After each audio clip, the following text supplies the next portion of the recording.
Sénégal, bonjour, Ndeketeyo.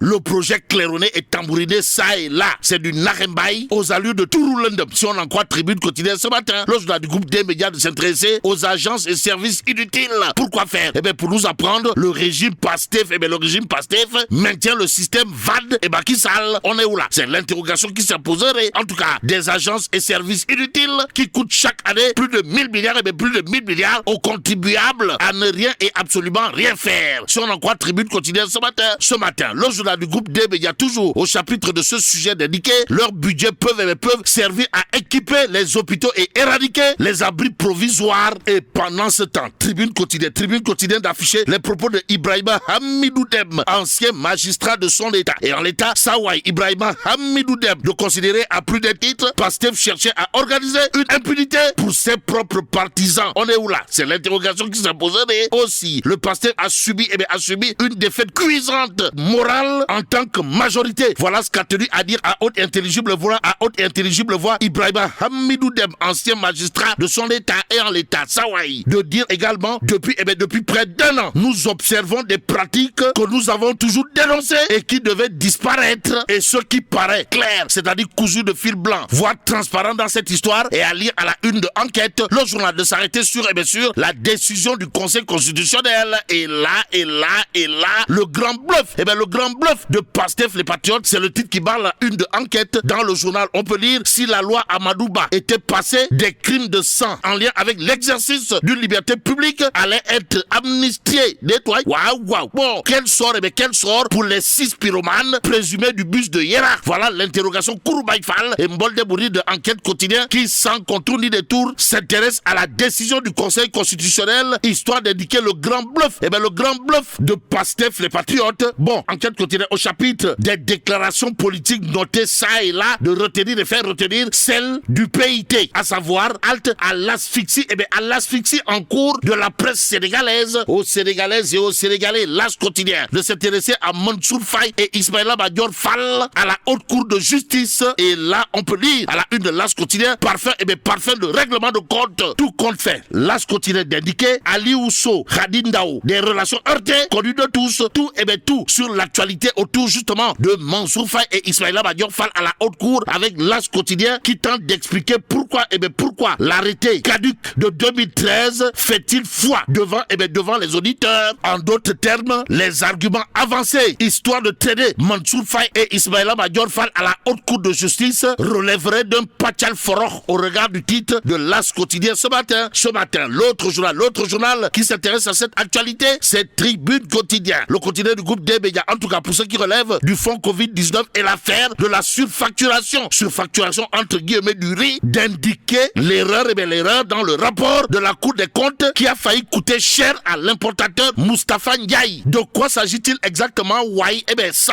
Moustapha Ndiaye, importateur de riz de son état, semble avoir de quoi dimbeler à ses détracteurs dans cette histoire. L'histoire retiendra que son audition de Moustapha Ndiaye, importateur de riz, a mis à nu une faille juridique. Bon, l'arrêté évoqué pour justifier une surfacturation remontait à 2013 et était donc inapplicable en 2020. Y a-t-il lieu là de dire Oskei ou Tchei pour l'instant? Pour l'instant, retenons tout simplement et tout bonnement ce qu'il y a de retenir autour de cette histoire relative à l'erreur monumentale dans le rapport de la Cour des comptes qui a failli coûter cher à l'importateur Moustapha Ndiaye. Comprenez le détail qui a changé totalement, pour ne pas dire complètement, et voir carrément la donne. Comprenez l'arrêté évoqué pour justifier une surfacturation qui remontait à 2013, carrément inapplicable en 2020. Et comme il est parfois dit, le vin est tiré, il faut le boire. Sud quotidien dans sa rubrique point de vue de nous livrer l'avis de vieux Savané, à savoir la reddition des comptes, une exigence de transparence et de responsabilité. Et c'est en toute responsabilité que Sud quotidien affiche dans sa une conférence des leaders de la coalition Diomaye président opposition. OFNAC, reddition des comptes en ligne de mire. En tout cas, Aïdambo de la Lyon incontesté et incontestable, pour ne pas dire inévitable et incontournable, du Sénégal dénonce une opposition de médisance, de calomnie, de désinformation et entre autres d'étoiles Magou Diambour. Waouh.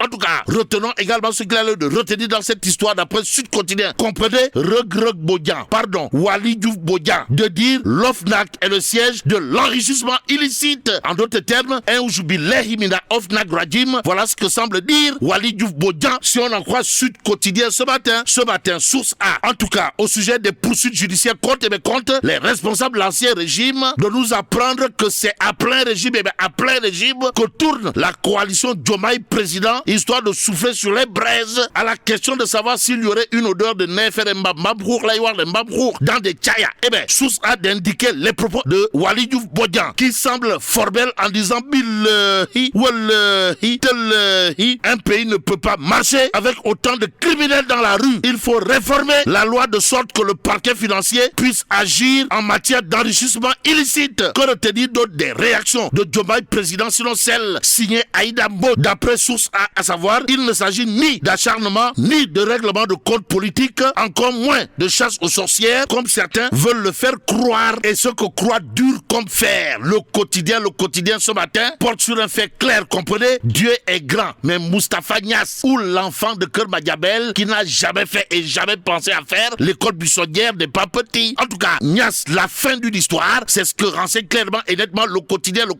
le journal, de parler de retraite de la scène politique, alors qu'il est question de retrait, de retrait et non de retraite de la scène politique. Bon, ce qui semble clair comme de l'eau de roche d'après le quotidien, dans cette histoire, Tafa le progressiste cède la tête de l'AFP à Mbaye Dione, Maram Lam. En tout cas, en guise d'hommage, retenons la phrase, la phrase de Tafa le progressiste à lire dans le quotidien, comprenez, Macky Sall reste mon neveu, mon ami et mon confident. Voilà Indeissa. Sommes-nous tentés de dire, que dire d'autre de l'actualité autour de l'alliance des forces de progrès et non du progrès, sinon ce que nous livrent les Échos. Le journal, en tout cas, de révéler, Moustapha Niasse raconte les 4 chefs de l'État. Et en l'État, il est question de Senghor, Diouf, Wade, Macky et moi. Révèle les Échos dans le journal. On peut lire ce que dira de magistral, le monumental Tafa le progressiste, à savoir, le président Senghor m'a fait voyager dans son avion et dans cette délégation 138 fois. 138 fois en 9 ans. Machallah. Car.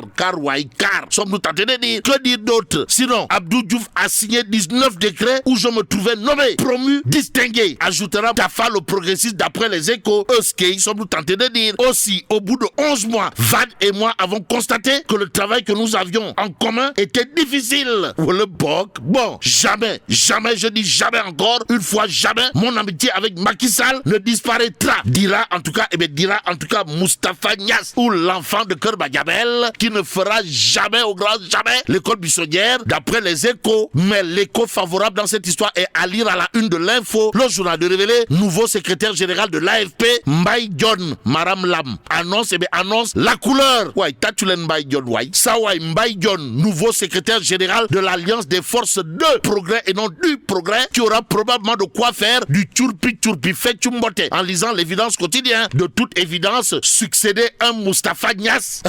Ndaoulourei, sommes-nous tentés de dire, en tout cas, entre fidélité à l'héritage et appel à la refondation. Bon, 24 heures quotidien pour sa part d'indiquer congrès ordinaire de l'Alliance des forces de progrès, excite Moustapha Niasse, Mbaye Dione, Maram Lam aux commandes. En attendant, restons avec 24 heures. Le journal de parler de pèlerinage à la Mecque 2025. Pourquoi faire? Pour nous dire déjà des fraudes liées au visa. Mais là, tu dong, Allah. Bon, que Dieu préserve le Sénégal.